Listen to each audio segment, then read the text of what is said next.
तो hello guys, कैसे हैं आप लोग। स्वागत है हमारे चैनल अरबी एक्सप्लेनर में। पिछले एपिसोड में हमने देखा था हमारा मेन कैरेक्टर इविल स्माइल में हंसते हुए कहता है नहीं नहीं नहीं, मैंने किसी भी प्रकार का पॉइजन नहीं मिलाया है। वो बहुत चालाक आदमी है, अगर मैं उसमें पॉइजन मिलाता तो उसे पता चल जाता। मैंने उसे जो खिलाया है उसे चेस्ट नट कहते हैं। मोर्डिंग नामक एक चीज छोड़ने के बाद उसका चेस्ट नट ऑटोमेटिक पॉइजन में बदल जाएगा, फिर उसके खेल खत्म हो जाएगा। ये सब सुनकर टिंगी खुश हो जाती है और वो कहती है बिग ब्रदर यंग इरफान, आप तो कमाल के हो, आप तो औसम हो औसम। हमारा मेन कैरेक्टर उसके माथे पर हाथ रखते हुए कहता है ठीक है, मैं जानता हूँ, मेरी चापलूसी करना बंद करो, जाओ आसपास खेलो, तब तक मैं इन कर्मचारियों का इलाज कर देता हूँ। इलाज करने के बाद जब हम जाएंगे तब मैं तुमको बता दूंगा। अब हम देखते हैं हमारा मेन कैरेक्टर को इलाज करते करते आधा घंटा से ज्यादा हो गया होता है। इधर अपनी टिंगी जो बैठे बैठे बोर हो रही होती है वो कहती है अरे यार कितना ज्यादा समय हो गया है, बहुत ज्यादा लेट हो रहा है। और वो इविल स्माइल में हंसते हुए अपने मन में कहती है क्यों ना मैं होली जड़ी बूटी लेने के लिए अकेले ही वहां पर चली जाऊं।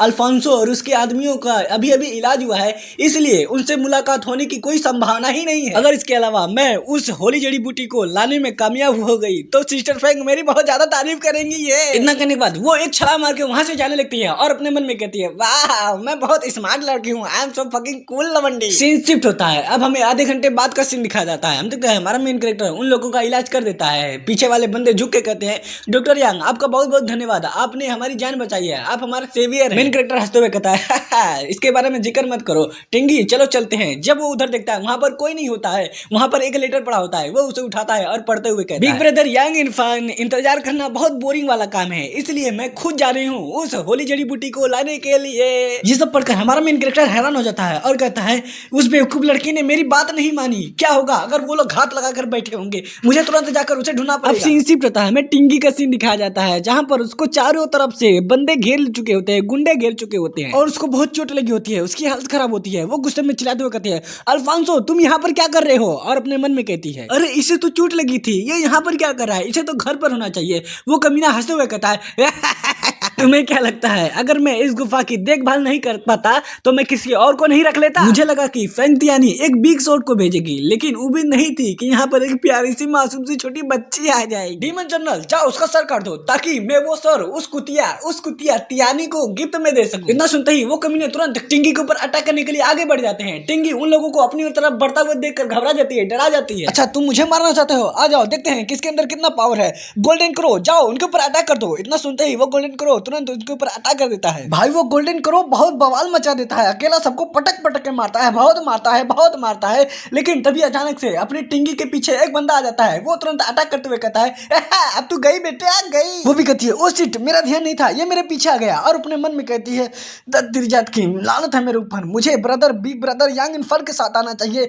लगता है अब मैं गई। तभी अचानक से एक फ्लाइंग शॉट आता है और उसके मीनू को चीरते आर पार हो जाता है। हम देखते हैं वो कोई और नहीं बल्कि हमारा मेन कैरेक्टर होता है। वो सीरियस फेस में कहता है टिंकी चिंता मत करो, मैं वादा करता हूँ जो भी तुम्हारे ऊपर उंगली उठाएगा उसकी मौत पक्की मैं अपने हाथों से करूंगा। हमारे मेन कैरेक्टर को यहाँ देखकर टिंकी खुश हो जाती है, बहुत खुश हो जाती है। वो कहती है बिग ब्रदर यांग इरफान आप बिल्कुल सही समय पे आए हैं। वहीं पर वो कमीना शॉक हो जाता है। वो कहता है क्या तुम यहाँ पर क्यों हो, क्या कर रहे हो यहाँ पर। फिर वो चिल्लाते हुए कहता है यांग इरफान क्या ऐसा हो सकता है, तुम उस कुतिया तियानी के साथ मिलकर काम कर रहे हो। मेन कैरेक्टर एक स्माइल देता है और कहता है अल्फांसो जहाँ तक मैंने सुना है सिस्टर फ्रैंक और उसके कुछ लोग तुम्हारे स्कल ग्रुप के खिलाफ नहीं है, तो फिर तुम उनके साथ ऐसा क्यों कर रहे हो। तभी अपनी टिंगी हमारे मेन कैरेक्टर के पास आती है, कहती है ब्रदर यांग इरफान मुझे ये जड़ी बूटी मिल गया। मेन कैरेक्टर कहता है क्या तुम ठीक हो, तुम्हें इतनी खांसी क्यों आ रही है। फिर वो उसके माथे पर हाथ रखते हुए कहता है अब बस तुम आराम करो, बाकी सब मुझ पर छोड़ दो, अपने बिग ब्रदर यांग इरफान पर छोड़ दो, मैं सब कुछ संभालूंगा। वो कमीना अपनी तलवार निकल लेता है और इविल स्माइल में हंसते हुए कहता है नॉर्थ अमेरिका में ड्रैगन ग्रुप का अस्तित्व ही स्कल ग्रुप के लिए बहुत बड़ा खतरा है यंग इरफान, क्योंकि तुमने एक बार मेरी जान बचाई थी, इसलिए मैं तुम्हें एक मौका देता हूँ, इस मैटर से दूर हो जाओ, मैं तुम्हारी जान को बख्श दूंगा। मेन कैरेक्टर एक ठंडी से स्माइल लेता है और कहता है अगर मैं तेरी बात ना मानूं तो क्या करेगा साले। हमारे मेन कैरेक्टर की बातें सुनकर उस कमीनों को बहुत गुस्सा लग जाता है। वो कहता है क्या तुमने मुझे साले कहा, अच्छा ठीक है मुझे मत दूर देना कि मैंने तुम्हें वार्निंग नहीं दी थी, अब मरने के लिए तैयार हो जाए। इतना करने के बाद बहुत तेजी की स्पीड से हमारे मेन कैरेक्टर के ऊपर अटैक करने के लिए बढ़ जाता है। हमारा मेन कैरेक्टर भी अपने फ्लाइंग शॉट से उसके ऊपर अटैक कर देता है, लेकिन वो बंदा बहुत पावरफुल था, एक झटका मार के हमारे मेन कैरेक्टर के शॉट को उधर फेंक देता है जैसे कि कुछ है ही नहीं उसके सामने। और वो कमीना कहता है, तुम्हें क्या लगता है तुम्हारे पास फ्लाइंग शॉट है तो क्या तुम मुझे रोक लोगे? बिल्कुल भी नहीं। इतना कहने के बाद फिर एक अटैक कर देता है, लेकिन हमारा मेन कैरेक्टर उस अटैक को डॉज कर लेता है। उसका मिनी का अटैक बहुत पावरफुल था, हमारे मेन कैरेक्टर की टाई कट जाती है, उसके छाती पे एक स्क्रैच लग जाता है, कट का निशान बन जाता है। मेन कैरेक्टर अपने मन में कहता है, ये आदमी अपना काम करने में सच में बहुत माहिर है। वो कमीना बंदा फिर हमारे मेन कैरेक्टर के ऊपर अटैक करते हुए कहता है, यार इरफान, क्या तेरे पास बस इतना ही है? चल तैयार हो जा, मैं अभी तुझे नर्क भेज देता हूँ। इतना कहने के बाद वो अटैक करने ही वाला होता है, हमारा मेन कैरेक्टर एक इंच भी नहीं हिलता। पीछे से घबराते हुए टिंक कहती है, ब्रदर यंग इरफान, देख कर वहां से हट जाइए। हम देखते हैं हमारा मेन कैरेक्टर अपने पास से एक बोतल निकालता है, उसके ढक्कन को खोलता है, जिससे धुआं धीरे धीरे फैलने लगता है, और वो कहता है, अल्फांसो तू बहुत पावरफुल है, लेकिन आज तेरा दिन नहीं है, तूने बहुत गलत आदमी से पंगा लिया है। हमारे मेन कैरेक्टर की बातें सुनकर वो घबरा जाता है और अपने मन में कहता है, क्या क्या कुछ तो गड़बड़ है, उसके हाथ में क्या है, क्या वो पॉइजन है? मुझे तुरंत बचना होगा। वो इतना कह ही रहा होता है, वो धुआं उसके पास आ जाता है, उसको चारों तरफ से घेर लेता है। जैसे ही वो धुआं क्लियर होता है, वो हंसते हुए कहता है, यार इरफान, मुझे लगा कि तू कोई पॉइजन रिलीज कर रहा है, लेकिन मुझे तो कुछ हुआ ही नहीं। सच कहूँ तो तू बहुत निकम्मा है, तुझसे उम्मीद ही क्या किया जा सकता है, तू टट्टी है साले। तभी अचानक से उसके मुंह से खून निकल जाता है, उसकी हालत खराब हो जाती है, उसके माथे से पसीना चूने लगता है, वो घुटने के बल जमीन पे गिर जाता है, वो अपना हाथ छाती पे रखते हुए कहता है, अरे ये क्या हो रहा है, मुझे अचानक से इतनी कमजोरी महसूस क्यों हो रही है? हमारा मेन कैरेक्टर हंसते हुए कहता है, क्या तुम्हें वो पील याद है जो मैंने तुम्हें खिलाया था?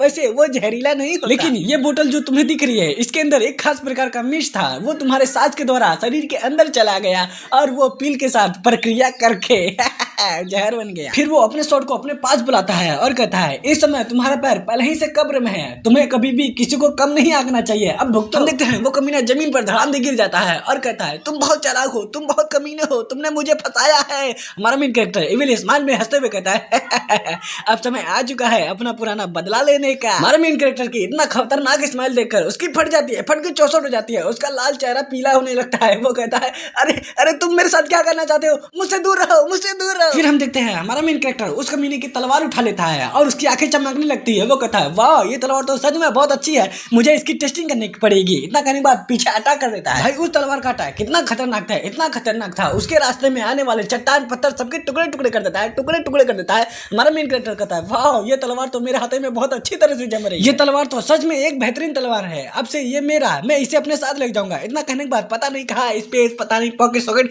कहीं तो रख लेता है इस तलवार। फिर वो उस कमीने बंदे के पास आता है और इविल स्माइल हंसते हुए कहता है, चलो देखते हैं तुम्हारे पास और क्या क्या बढ़िया आइटम है। इतना कहने के बाद गप गप गप गप गप गप गप गप गप गप उसकी तलाशी करने लगता है। वो बंदा रोने लगता है, अरे भाईजान नहीं, अरे भाईजान नहीं नहीं नहीं ऐसा मत करो मेरे साथ, ये मेरे खून और पसीने की कमाई है, छोड़ दो मुझे, छोड़ दो और मेरे आइटम को भी छोड़ दो। देखते हैं हमारे मेन कैरेक्टर को उससे पास से एक बक्सा मिल जाता है। वो कहता है, वाह ये है क्या, ये बहुत सुंदर लग रहा है। किंकी मतलब टिंगी उसके पास आती है और हंसते हुए कहती है, ऐसा लगता है ये कोई डायमेंशनल पॉकेट है, इसका इस्तेमाल वो अपना सामान रखने के लिए करता है, मुझे लगता है कि इसके अंदर बहुत सारा ट्रेजर होगा, लेकिन मुझे भी नहीं पता इसे कैसे खोला जाता है। ये सब सुनकर हमारा मेन कैरेक्टर उस कमीने की तरफ घूर घूर के देखने लगता है, घूर घूर के देखने लगता है। उस कमीने की फट जाती है, फट के चौसठ हो जाती है, उसका शरीर थर थर थर कांपने लगता है। फिर हमारा मेन कैरेक्टर उसके पास आता है, उसके माथे पर हाथ रखता है और ये भी स्माइल में हंसते हुए कहता है, अल्फांसो तुम्हारे शरीर में जो पॉइजन है वो 5 प्रकार के संदूषणों से मिलकर बना है, अगर 2 घंटे में तुम्हारा इलाज नहीं होगा तो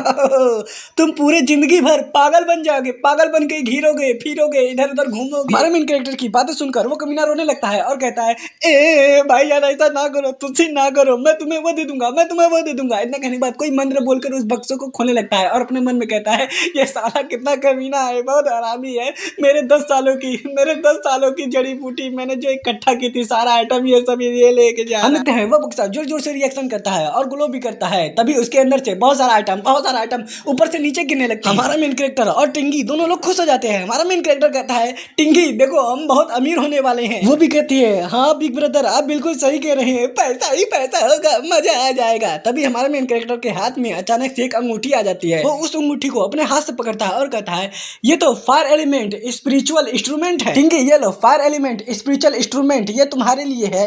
वो भी कहती है, क्या ये मेरे लिए, आप ये मुझे दे रहे हैं, वाह मजा आ गया, ये तो बहुत अच्छी बात है। फिर वो उस अंगूठी को अपने हाथ में पहन लेती है, मतलब उंगली में पहन लेती है और कहती है वाह ये तो बहुत प्रीटी है, मुझे बहुत अच्छा लगा। तभी अचानक से उसकी अंगूठी रिएक्शन देती है, वो खुश होते हुए कहती है वाह ब्रदर यांग इरफान, मेरे दिमाग के अंदर एक कल्टीवेशन टेक्निक आ रही है। उस टेक्निक का नाम है अल्टीमेट फ्लेम रिवॉल्विंग मंत्र और मेरे घाव भी अपने आप ठीक हो रहे हैं। इतना कहने के बाद हवा में एक पाम अटैक कर देती है। हम देखते हैं वो पाम अटैक कितना बड़ा होता है, इतना बड़ा होता है अपने आगे आने वाले रास्ते में सबको तहस महस कर देता है। वो कहती है बहुत बढ़िया, ये तो बहुत अच्छा है, कमाल का है, मजा आ गया। वो इतना खुश हो जाती है, उतना खुश हो जाती है, सीधा हमारे मेन कैरेक्टर को गाल पे चुम्मा दे देती है और कहती है आपको बहुत बहुत धन्यवाद बिग ब्रदर यांग इरफान। हमारा मेन कैरेक्टर हंसते हुए कहता है अच्छा अच्छा ठीक है, लेकिन दोबारा ऐसा मत करना, तुम अभी छोटी सी बच्ची हो, जाओ पढ़ाई लिखाई करो, IAS वाईएस बनो। साला भले ही ऊपर से कुछ भी बोल रहा है लेकिन अंदर से इसको बहुत मजा आ गया है। अभी वही देने वाली बात आ जाती तो साला दरिंदा दरिंदा बन जाता, लूट लेता उसकी इज्जत। खैर मुझे उन सभी आइटम को संभाल कर रखने दो। इतना कहने के बाद उन सभी आइटम के पास आ जाता है